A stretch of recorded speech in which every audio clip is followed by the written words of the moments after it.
हाँ बेटा, क्या पूछना चाह रहे थे? एक्चुअली मैं ये पूछना चाहता हूँ जी, मैं अ, लगभग 70 साल की उम्र है मेरी, 70 इयर्स। अच्छा, अच्छा। और अ, मेरी ज़िंदगी में बड़े उतार-चढ़ाव रहे हैं, कभी कोई सफलता नहीं मिली। जी, और 2 साल पहले, 2 साल से ज़्यादा हो गए, मेरे बड़े बेटे का देहांत हो गया था, जी, जी, ब्रेन हेमरेज से। जी, उसके बाद तो और भी ज़्यादा हालात मतलब खराब हो गए। छोटा बेटा है, उसके पास ही रहते हैं, पर उसके स्वभाव में भी कुछ फ़र्क है। जी, और वो बच्चे भी हमारे से दूर ही रहते हैं, दिल्ली रहते हैं फिलहाल। जी, और बाकी जी घरेलू हालात भी ऐसे रहे। पिताजी ने भी हमारा प्रॉपर्टी का बंटवारा ठीक नहीं किया। भाइयों ने भी मतलब मेरे साथ दगा की, सभी रिश्तेदारों ने दगा की। चारों तरफ से मतलब वही मिला है वही। ये सब तो मैं ही बताऊंगी बेटे आपको।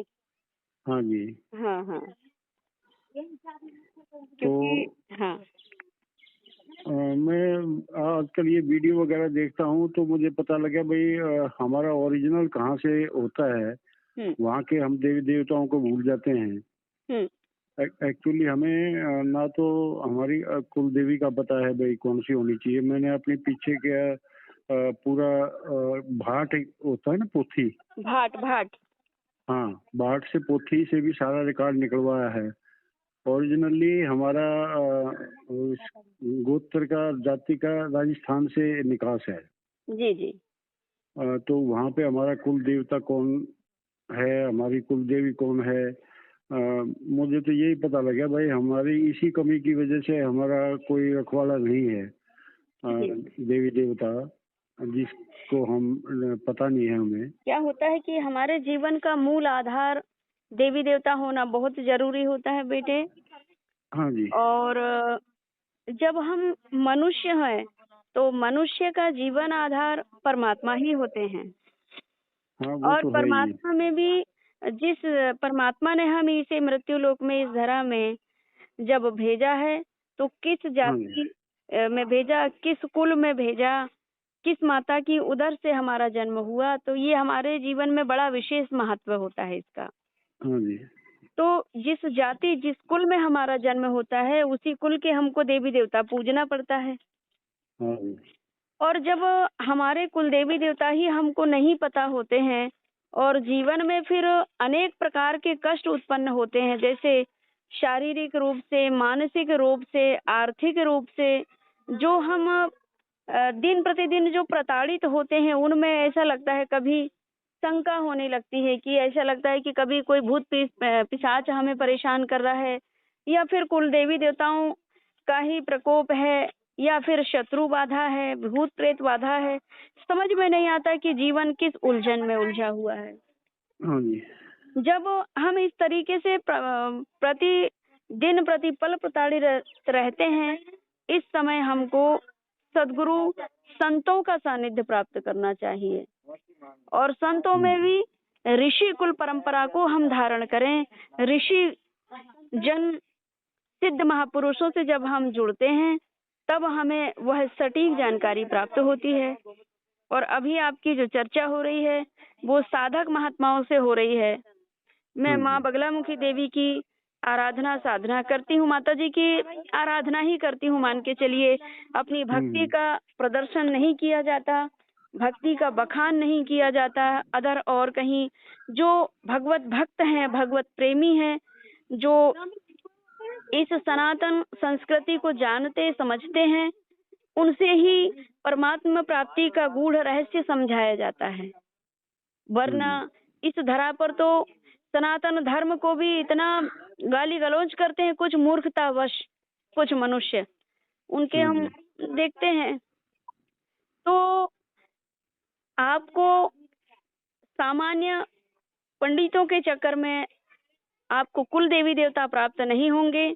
आपको हुँ, सिद्ध हुँ। साधक ऋषि मुनि महात्माओं से जब आप जुड़ेंगे, तब आपको वे कुल देवी देवता प्राप्त होते हैं।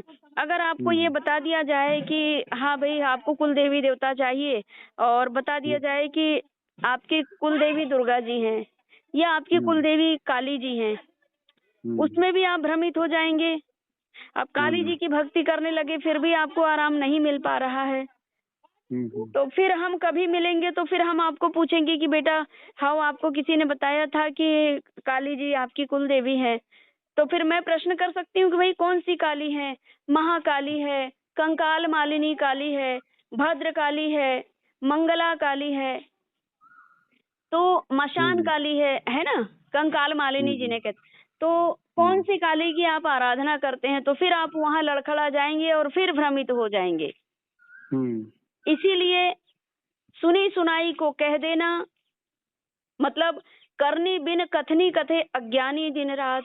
जो मनुष्य सुनी सुनाई को यहाँ सुना वहां सुनाने लगा, मतलब कॉपी पेस्ट कर दिया, तो उसका वो बताया उतना महत्वपूर्ण नहीं होता है जितना महत्वपूर्ण एक साधक की सिद्धि द्वारा उसने इष्ट की प्राप्ति किया है, इष्ट का सानिध्य प्राप्त किया है, और उन्हीं इष्ट की कृपा से वे ही उनके इष्ट देवी और इष्ट देवता उनके हृदय में मन मस्तिष्क में विद्यमान होकर के और दूसरे जनमानस का उद्धार हेतु कल्याण हेतु वे ज्योतिष के रूप में और आध्यात्म के क्षेत्र में सनातन धर्म के रक्षक बनते हैं। वे साधक सिद्ध महापुरुष, वे आपको सटीक कुल देवी देवता का मार्ग बताते हैं। पूर्व काल में भी यही होता था बेटे, अभी नया नहीं है कि आप अकेले को जो कुल देवी देवता प्राप्त नहीं है और मन भ्रमित है तो आप अकेले ही नहीं हैं। मतलब अभी इस कलिकाल में आप अकेले ऐसे मनुष्य नहीं है जो परेशान है।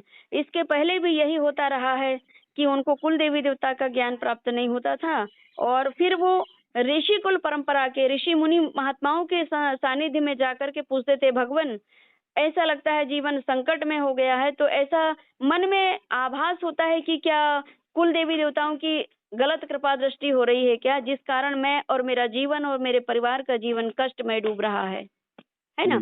तो ये भ्रांतियां वो मिटा देते थे ऋषि महात्मा लोग, और तत्काल ही गुरु दीक्षा दे करके, गुरु दीक्षा में पहले गुरु मंत्र दिया जाता है गुरु की प्राप्ति का। जब तक आपको गुरु प्राप्त नहीं होगा तो ईश्वर और इष्ट देवी देवता कुल देवी देवता आपको प्राप्त नहीं होते हैं। तो वे ऋषि जिसकी आराधना करते हैं तो वो आराधना करते हैं, और जब भक्त पहुंचता है कि मुझे कुल देवी देवता नहीं पता, मैं पीड़ित हूँ, भगवान मेरी कृपा कीजिए मेरे ऊपर, मेरी दया दृष्टि मेरे ऊपर आप कीजिए, तब वे ऋषि उस भक्त को दीक्षा दे करके और गुरु मंत्र देने के बाद वो इष्ट देवी कुल देवी देवता की दीक्षा जो दे देते थे, गुरु नाम दीक्षा जो कहते हैं जिसे नाम दीक्षा, तो जिस देवी या देवता का उनको नाम दीक्षा प्राप्त हो जाती है और उसी देवी देवताओं को प्रतिदिन वो साधना करने लगते हैं, भजने लगते हैं, गुरु मंत्र का जप करने लगते हैं, तो धीरे धीरे जब वो मंत्र जो है पावरफुल हो जाता है, सिद्ध हो जाता है, तो वो अपने भक्त के समक्ष स्वयं प्रकट हो जाती है देवी कि भक्त बेटा तू मुझे पुकारता था, मैं ही तेरी कुल देवी, मैं ही तेरी इष्ट देवी, मैं ही तेरी ग्राम देवी, मैं ही तेरी जीवन रक्षणी हूँ और तेरे इस कुल परिवार की जीवन रक्षणी हूँ। मुझे अनन्य रूपों में भजा जाता है, लेकिन तूने मुझे गुरु मंत्र के रूप में प्राप्त करके और मेरी गुरु सानिध्य में मेरी भक्ति करके मुझे ही प्राप्त कर लिया तूने। बोल तेरे जीवन में क्या खुशी चाहिए, क्या शुभ मंगल कार्य चाहिए, मैं सर्व कार्य तेरे सिद्ध करूंगी। तो इस प्रकार से दीक्षा के माध्यम से कुल देवी देवता और वे ही इष्ट देवी देवता की प्राप्ति हो जाती है। तब से फिर उस मनुष्य का जीवन सुख और आनंदमय व्यतीत होने लगता है। जब आपको अपने कई पीढ़ियों से दादा दादी परदादा इनसे आपको कुल देवी देवता प्राप्त नहीं है, तो किसी एक साधारण मनुष्य के बता देने पे कि तेरी देवी ऐसी है, तेरी देवी का नाम ये है, तू इसको भज, तो भाई आपको नाम बता दिए तो उनकी भजने की क्रिया भी तो पता होनी चाहिए कि आपकी कुल देवी जिसका नाम बताया गया है उसको कैसे प्राप्त किया जाए, उसको कैसे प्रसन्न किया जाए। तो ये भी तो आना चाहिए कि भाई वो कुल देवी देवता कैसे प्रसन्न होंगे। तो ये मार्ग भी वो व्यक्ति बताए, तब आपकी साधना सफल होगी और आपकी कुल देवी देवताओं की कृपा दृष्टि आपके जीवन में फलीभूत होगी। तो आपको दीक्षा के माध्यम से आपको कुल देवी देवता की प्राप्ति हो, और वे एक ही होना चाहिए, कुल देवी देवता भी वही और इष्ट देवी देवता भी वही। तो फिर देखिए आपके जीवन में सोने में सुहागा होगा, मंगल ही मंगल हो जाता है जीवन। है ना बेटे? हाँ जी। माँ बगुलामुखी दरबार सिवनी में भक्त लोग कई परेशानियां लेकर पहुंचते हैं।